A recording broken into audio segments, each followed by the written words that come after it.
I hope that all of you back on Earth can see what we mean when we say it's a rather foreboding horizon, a rather dark and unappetizing looking place.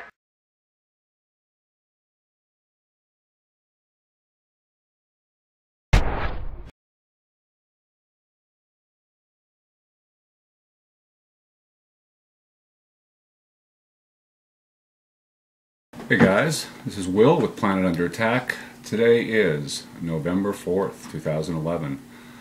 Got a video today that is kind of tied into a recent story that's making the rounds in the UFO circles, and it is in regard to a experiment that was run very recently by OOBE Research, and they're out of Los Angeles. And what they basically did was they took 20 volunteers and were able to induce through electrical means images of alien abduction and UFOs, and actually induce out-of-body experiences. And it's extremely interesting for a lot of reasons. And when I read this article, and I'll put a link to the press release in the description of this video, it reminded me of a device that was constructed several years ago, and this device is called a God helmet. A God helmet basically is something that looks very similar to a motorcycle helmet. In fact, I think that's what the shell of it is. But it is wired, with electrical stimulus to provide specific input to the temporal lobe and the limbic system. And extremely odd results come out of this. I'm going to go ahead and let you hear some witness testimony right now of people who've actually used it, and here they are. And I started hearing voices. I started seeing things. Started with faces. There was a lot of faces, but distorted faces, moving kind of almost like seeing something through heat. I felt a presence behind me, like kind of staring down at me, and it seemed very strange.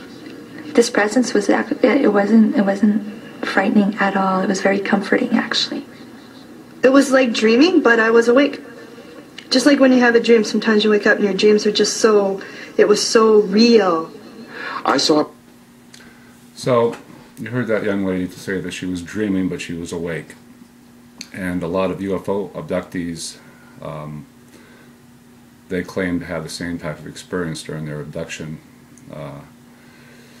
And I am reminded of Whitley Strieber's book Communion, and hopefully you've all read that. It's a great account of possible mass abduction scenario. And when he was going through this, coming to terms with what was happening to him initially, he saw some medical specialists, and one of the possible aspects of what may have been happening to him medically was something called temporal lobe epilepsy, in which things very similar to what you're hearing these folks talk about occur.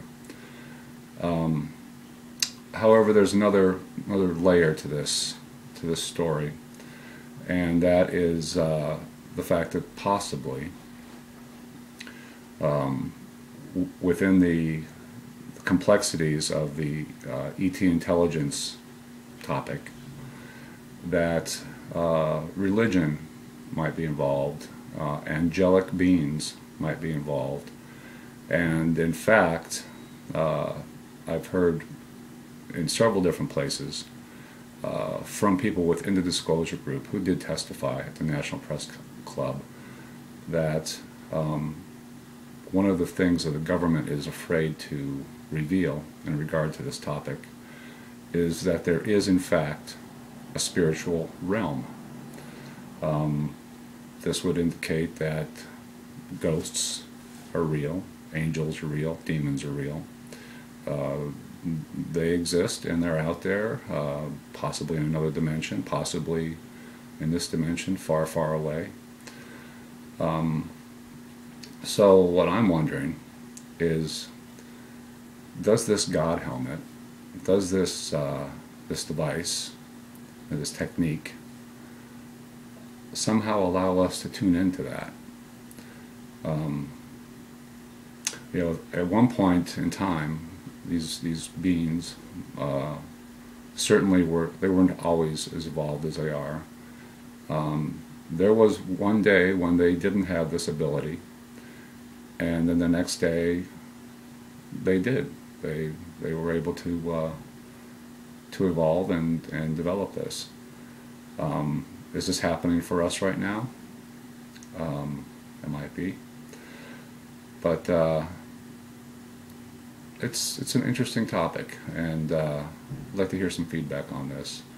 I'm going to put several links in the description of this video.